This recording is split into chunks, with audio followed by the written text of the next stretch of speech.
प्राचीन समय पहले शिवगढ़ नामक जिले में एक बहुत ही प्रतापी और बहादुर राजा रहा करता था। उस राजा का नाम मकरंदी था। मकरंदी नामक राजा नरवर किले में रहा करते थे और वहीं से अपने राज्य पर राज करते थे। राजा को अस्त्र शस्त्र का बहुत अच्छे से ज्ञान था। राजा बहुत ही बलवान थे। कोई भी शत्रु उनके राज्य पर आक्रमण करने से पहले बहुत सोच विचार करा करता था और ऐसा कोई भी शत्रु नहीं था जिसको राजा ने पराजित न किया हो। राजा के राज्य में राजा की प्रजा बहुत खुशी खुशी रहा करती थी। राजा के राज्य में सभी लोग एक दूसरे से मिलजुल कर रहा करते थे और राजा भी अपनी प्रजा का बहुत सम्मान किया करती थी और उनको बहुत प्रेम करती थी। राजा की एक बहन थी जिसका नाम राजकुमारी फुलवा था। राजकुमारी फुलवा देखने में बहुत ही सुंदर और सुशील थी। राजकुमारी फुलवा भारत देश की सुंदर कन्याओं में से एक थी। प्राचीन समय से चली आ रही रीति के अनुसार राजकुमारी को भी फूलों से तोला जाता था। राजकुमारी फुलवा के सुंदर रूप को देखने के लिए लोग बहुत प्रयत्न किया करते थे।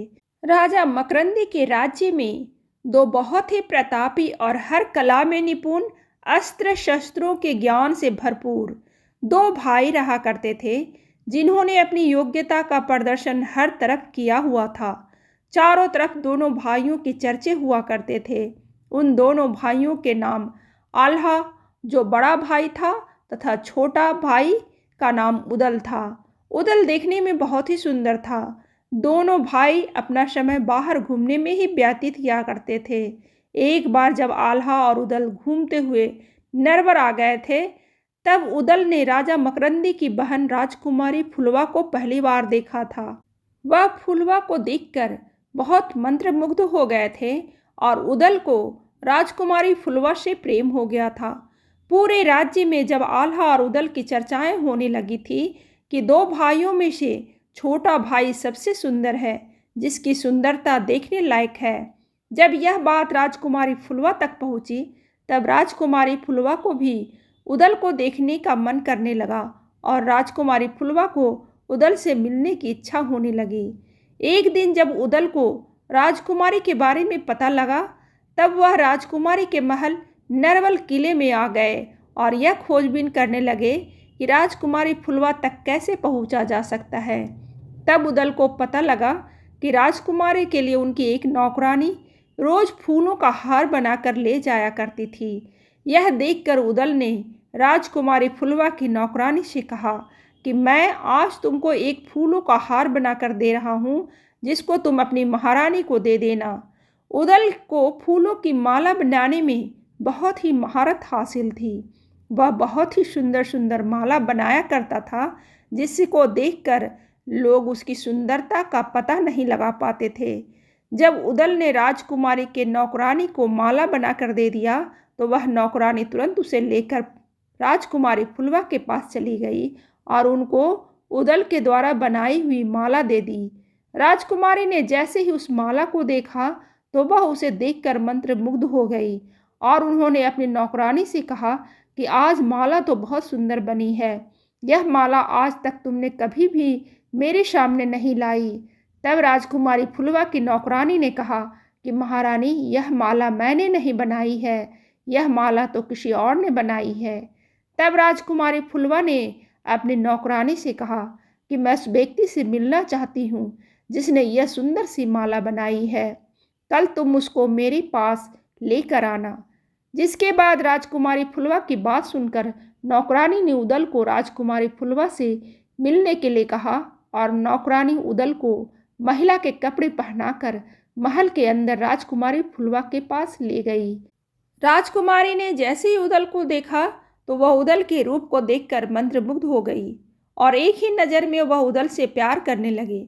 और फिर राजकुमारी फुलवा ने उदल को अपने ही पास रोक लिया और उसको अपने ही कक्ष में छुपा दिया। उदल और राजकुमारी फुलवा बहुत दिनों तक एक साथ रहे। एक बार जब राजा मकरंदी ने अपनी बहन राजकुमारी फुलवा को फूलों से एक बार फिर से तौलवाया तो राजकुमारी का वजन बढ़ा हुआ पाया।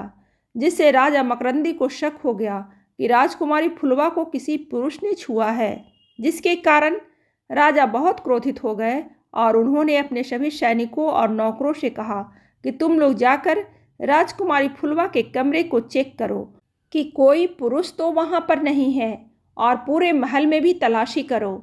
राजा की आज्ञा के कारण सभी नौकरों ने और उनके सिपाहियों ने जैसे राजकुमारी फुलवा का कमरा चेक किया तो राजकुमारी के कमरे में उदल को पाया, जिसके बाद सारे सैनिक उदल को पकड़कर राजा के पास ले गए। राजा ने उदल को बंदी गृह में डाल दिया और उसको कारागार में रहने की सजा सुनाई। धीरे धीरे 6 महीने बीत चुके थे। उधर आल्हा को अपने छोटे भाई की चिंता होने लगी थी, जिसके बाद आल्हा ने तुरंत अपने छोटे भाई उदल को खोजने के लिए इधर उधर जांच करना शुरू कर दिया। कुछ दिनों के पश्चात जब आल्हा को पता चला कि उसके छोटे भाई उदल को नरवर किले के राजा मकरंदी ने अपने कारागार में बंदी बनाकर रखा है, यह सुनकर आल्हा को नरवर के राजा पर बहुत क्रोध आया और आल्हा ने अपने गुरु के पास जाकर सारी बातें बता दी। आल्हा के गुरु ने आल्हा को युद्ध करने की सलाह दी, जिसके बाद आल्हा नरवर किले पर आक्रमण कर दिया और उसके सारे सैनिकों को मार गिराया। आल्हा ने नरवर किले को तोड़ते हुए किले के अंदर प्रवेश किया। किले के अंदर छिपे हुए सैनिकों को बहुत बुरी तरीके से घायल कर दिया। सैनिक अपनी जान बचाते हुए राजा के पास पहुंच गए। जब राजा ने अपने घायल सैनिकों को देखा तो उन्होंने अपने सैनिकों से पूछा कि यह हालत तुम्हारी किसने की है। सैनिकों ने बताया कि उदल के बड़े भाई आल्हा ने हम लोगों पर आक्रमण कर दिया है और हमारे सारे सैनिकों को मार दिया है। यह सुनकर राजा बहुत डर गए और तुरंत भागते हुए आल्हा के पास चले गए। आल्हा के पास जाकर उन्होंने अपने आप को आल्हा को सौंप दिया और तुरंत आल्हा के छोटे भाई उदल को रिहा करने का आदेश दे दिया। राजा ने आल्हा से अपने किए हुए दुष्कर्म की क्षमा भी मांगी।